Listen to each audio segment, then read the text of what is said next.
ৰাজ্য চৰকাৰে গ্ৰহণ কৰি অহা জনকল্যাণমূলক আঁচনিসমূহৰ জৰিয়তে ৰাজ্যবাসী উপকৃত হোৱাৰ সমান্তৰালকৈ ধৰ্মীয় অনুষ্ঠানসমূহৰ উন্নয়নৰ হেতু অসম দৰ্শন আঁচনিৰ জৰিয়তে মঠ মন্দিৰসমূহলৈও ৰাজ্য চৰকাৰে আগবঢ়াই আহিছে চৰকাৰী সাহায্য। ইয়াৰে অংশস্বৰূপে আজি জামুগুৰিঘাটৰ ভৰলীপৰীয়া কন্যকা বহুমুখী কৃষিপামৰ সভাকক্ষত নদুৱাৰ সমষ্টি 50টা ধৰ্মীয় অনুষ্ঠানৰ উন্নয়নৰ বাবে আগবঢ়োৱা হয় আৰ্থিক অনুদান। কন্যকাৰ সভাকক্ষত অনুষ্ঠিত এখন সভাত বিধায়ক পদ্ম হাজৰিকাই প্ৰতিটো ধৰ্মীয় অনুষ্ঠানৰ লগত জড়িত বিষয়ববীয়াসকলক এইদৰে আনুষ্ঠানিকভাৱে প্ৰথম কিস্তিৰ নগদ 1.5 লাখ টকাৰ অনুদান আগবঢ়ায়। পৰৱৰ্তী সময়ত প্ৰথম কিস্তিৰ ধনেৰে আৰম্ভ কৰা কাম সম্পূৰ্ণ হোৱাৰ পিছতেই দ্বিতীয় কিস্তিৰ ধনো ৰাজ্য চৰকাৰৰ ফালৰ পৰা দিয়া হ'ব বুলি উল্লেখ কৰে বিধায়ক পদ্ম হাজৰিকাই।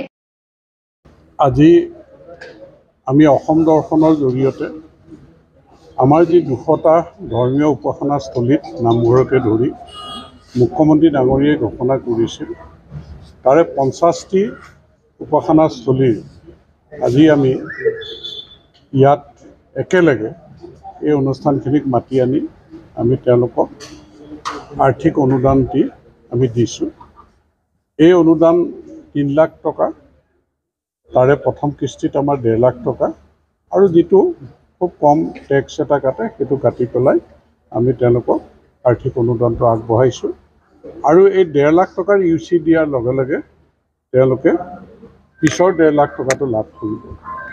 গতিকে ইয়াৰ কাৰণে আমাৰ অনুষ্ঠান সকলোৱে আমাৰ চৰকাৰ তথা মুখ্যমন্ত্ৰী ডাঙৰীয়াক ধন্যবাদ জনাইছে যে বিশেষকৈ আমাৰ নামঘৰ বা যিখিনি উপাসনাস্থলী আছে যে সকলো ৰাইজে সুন্দৰকৈ সজাই পৰাই তোলাৰ যিটো আশা বা সপোন আছিল, এইটো বাস্তৱত ৰূপায়িত কৰিবৰ কাৰণে আমাৰ চৰকাৰ তথা কেন্দ্ৰত নৰেন্দ্ৰ মোদী ডাঙৰীয়া আছে, ইয়াত মুখ্যমন্ত্ৰী ডক্টৰ হিমন্ত বিশ্ব শৰ্মা ডাঙৰীয়া আছে, চৰকাৰলৈ আশীৰ্বাদ দিছে আৰু আমি আশা কৰিছোঁ এই আশীৰ্বাদ লৈ ৰাইজৰ আমি আৰু কাম কৰিবলৈ, ৰাইজক সহায় কৰিবলৈ বা ধৰ্মীয় এই উপাসনাস্থলীসমূহ আৰু জিলিকাবৰ কাৰণে আমি সক্ষম হ'ম।